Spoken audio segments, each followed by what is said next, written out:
cash a meal. And do it through the pain, I don't need a pill. And life gon' get me down, but it won't break my will.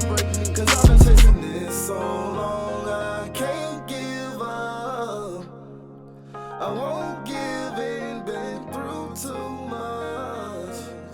I done prayed for the money, I done prayed for the fame. I done prayed that I will make a sacrifice and play this game. I done prayed that my life would never be the same. I done prayed that I will make it bring glory to my name.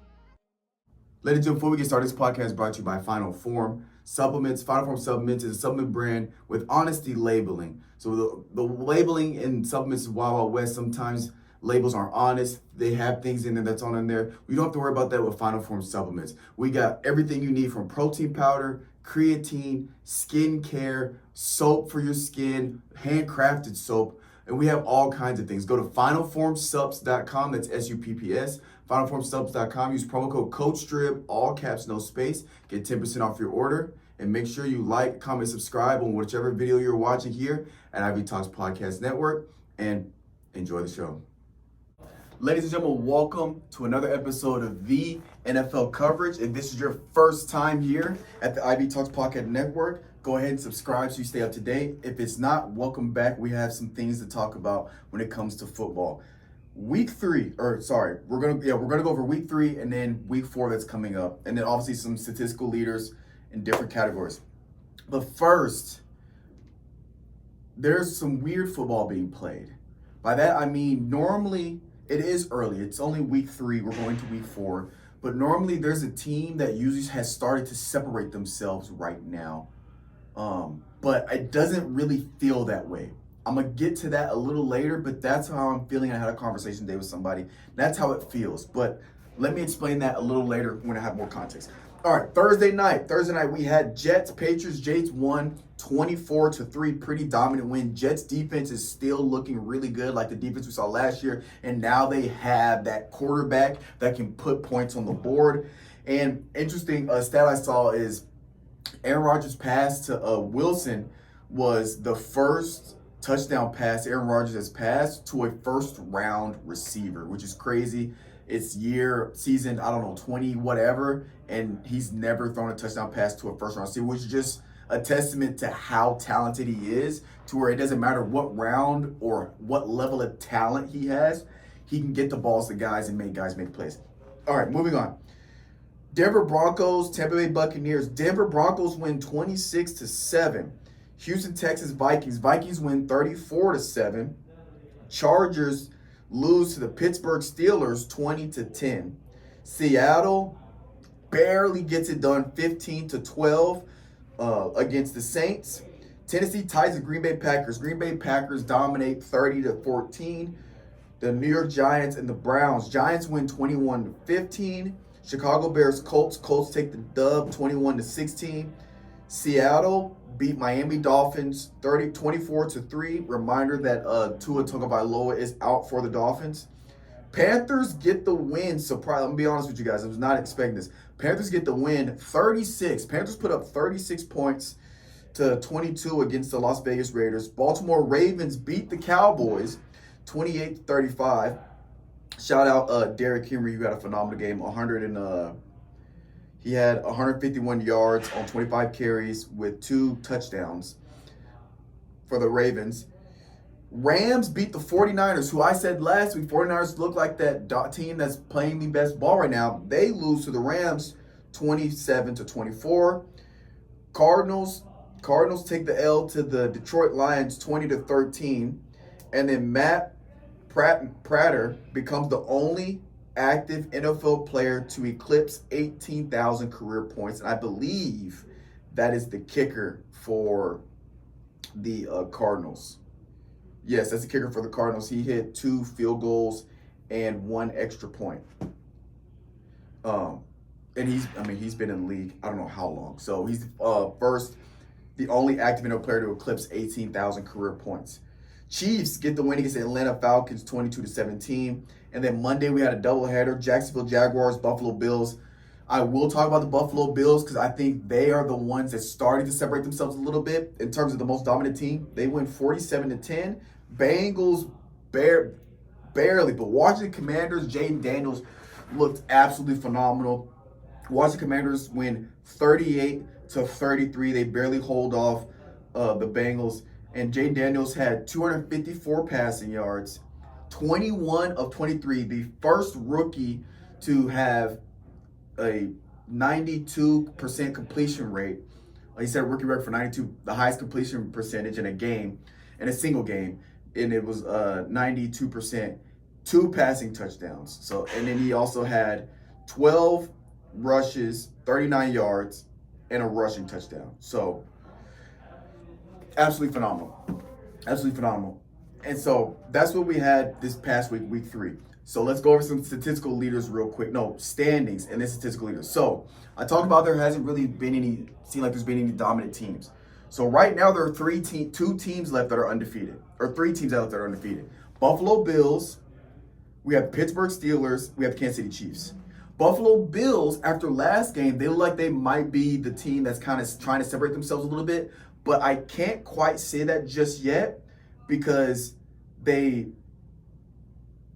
where is it at? They barely beat the Cardinals. Because they barely beat the Cardinals. They did hand it to the to Miami, but where is it at? But they did hand it to Miami. But this Miami win, that game is when Tua got hurt. So they played a good chunk of the game without Tua. So more time needs to be played out. But as of right now, they are that number 1 team. Pittsburgh 3-0. Pittsburgh, I can't give it to it yet because they have been struggling at quarterback play. The thing that's been keeping them in the game is really just their special teams and their defense. But besides that, they have been struggling offensively. They barely beat Falcons 18-10. They barely beat the Broncos 13-6. And they barely beat the Chargers. Well, I wouldn't say barely, but it was a 2-possession game, 20-10. They're not like dominating these teams. And Falcons and Broncos aren't really teams people are thinking about as powerhouses. So you get what I'm saying. I'm not seeing any like just total dominance like we were seeing, like what we were seeing from the 49ers before they took their loss. What we saw from the Saints, because Saints the first 2 weeks were looking phenomenal. Then they take that L. And they were like, you know what I'm saying? It's up and down. So there hasn't been a lot of consistency. But I think the Bills might be that team. But let's keep on going. I'm rambling at this point. I'm just talking. AFC East, we got Bills, Jets, Miami Dolphins, New England Patriots. That's the order. AFC North, Pittsburgh, Cleveland Browns, Baltimore, Bengals. Bengals are 0-3. Pittsburgh are 3-0. AFC South, Houston, Colts, Titans, Jaguars. Titans, Jaguars are 0-3. AFC West, we have Chiefs, Chargers, Broncos, Raiders. Again, Chiefs are another team that are 3-0. And the reason why I don't see the Chiefs as that really dominant team, again, is like I'm saying, Ravens, they beat Ravens. They barely beat Ravens. Ravens, it came down to the last minute. Ravens thought they had a touchdown to tie, take it overtime, but it was overturned and called out of bounds. Then you have the Bengals. They beat the Bengals by 1 point. They beat the Bengals by a penalty call, which everybody thinks that everybody's saying that the refs were on the Chiefs team, yada, yada, yada, whatever. But it came down to a penalty literally at the last second. And in the Falcons, they win by 5 points. So, like, they're getting their wins. They're not pretty. They're not pretty wins. They're not dominating wins, but they're getting wins. So, again, I haven't put them as a team that I'm separating just yet from the rest of the pack, even though they're undefeated. Again, it's only been 3 weeks. We have week 4 coming up. So, by week 6 or 7, if they're 7-0 by then, all right, barely winning is still winning at the end of the day. But we got to wait till some time transpires and see where things go from there. Statistical leaders, Dak Prescott leads in passing yards at 851. Passing touchdowns, Sam Darnold at 8. Passing yards, Nico Collins at 338 yards. Receiving touchdown, Chris Godwin at 3. Rushing yards, Saquon Barkley at 351. Rushing touchdowns, my boy Derrick Henry at 4. Interceptions, Xavier McKinney at 3. Defensive tackles, Nick Cross at 39. And sacks, we have Aiden Hutchinson at 6.5. Alrighty. So now, coming up week 4, it's going to go through the list, and then games I'm going to have my, what I call radar on. Coach Strib's must watches or interesting, whatever you want to call it. Thursday night, we got coming up Dallas versus New York Giants. Dallas got to get this dub. I think if Dallas loses to New York Giants, I think the organization begins to fall from the inside. Now, again, it's only week 4, but going 0-4 is a rough start. I don't know what the stats are, but if you go 0-4, there's probably a good chance you don't make the playoffs. And not making the playoffs after making Dak Prescott the highest paid quarterback in the NFL, it's going to cause a lot of turmoil. Alrighty? And while you still have such a great defense, it's tough. All right. Then Sunday, Pittsburgh Steelers at Colts. We have Vikings at Packers. We have Jaguars at Texans, Saints at Falcons, Rams at Bears, Eagles at Buccaneers, the Bengals at Panthers, Broncos at Jets, Commanders at Cardinals, Patriots at San Francisco, the Browns at Las Vegas Raiders, Chiefs at Chargers, Bills at Ravens, then Monday night doubleheader, Titans at Miami Dolphins, and the Seattle Seahawks at Detroit. I'll be honest with y'all, there's not a lot of games that I'm really like, okay, this is like a game breaker besides Dallas and New York, and then Buffalo, Bills and Ravens. Because I think after Ravens' their little 2-game skid, now they've gotten that one win, and that win looked really good against Dallas. I think, if Bills can beat the Ravens, if Bills' defense can hold the Ravens, I think that this will be the game where I'm like, okay, Bills are in that next tier. This puts the Bills in the next tier. If Ravens get this win, I think it will start to solidify them as being consistent. And those first 2 games they had, because they started off 0-2, those first 2 games they had, it was just little bumps in the road. A little just kind of knocking the rust off as the season gets started. So that's going to be a big one for the Ravens and the Bills. And in the other games, you know what? I'm going to keep my eye on the Washington Commanders and the Cardinals. The Washington Commanders are 2-1. And I want to see if Jaden Daniels can produce like he did. I want to see the consistency. Can he do that game in and game out? I want to see Jaden Daniels 200-something yards, 2 touchdowns, 1 touchdown and a rushing touchdowns, or 3 total touchdowns, 2 total touchdowns. I want to see, can he produce at that level consistently? And so I want to see that with Jaden Daniels for the Washington Commanders.